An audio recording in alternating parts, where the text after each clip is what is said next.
let's talk about materials. So everybody should have something like this on at their house. Anything like this. You'll need a piece of paper, which I have here. You'll need a pencil or a pen. I have a blue pen here. It's fun if you have multiple different colors, but blue and black works really well. Most people have that. I also have a Sharpie. And if you have a Sharpie, this activity is actually really fun with a Sharpie because it's very, very dark and very, very stark contrast. So I like using a Sharpie for this activity.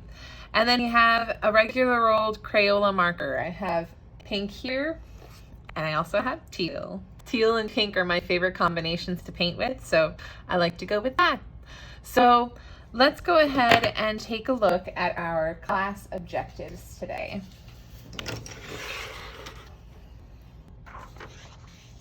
So our class objectives are to create a two-value drawing.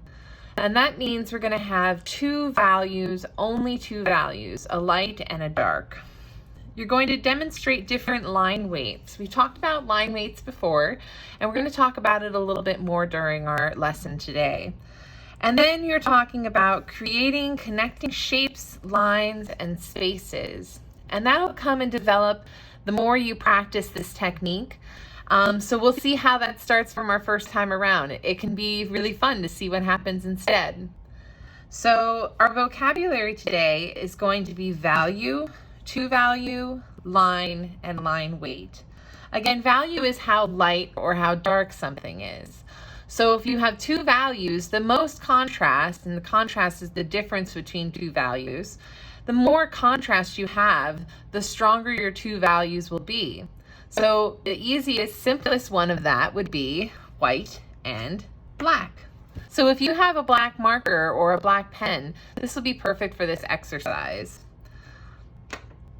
And then line, there's all kinds of different lines that we can make, straight lines, curving lines, geometric lines. We can do all different kinds.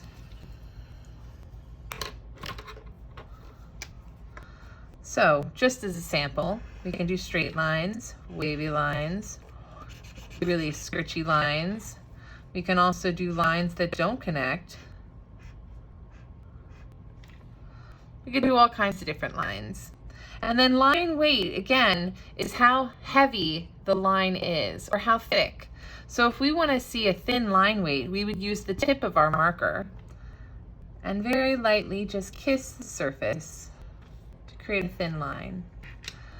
But if we wanted to have a heavier line weight, we would use the side of our marker and the side, not the pointy side, to create a big, thick line. And using this same technique, we can also start thin and get big and get small again. Look at that. So we're going to have different lines, different line weights, and we're going to have two values. So we're going to pause for a second and come back and get started with the exercise.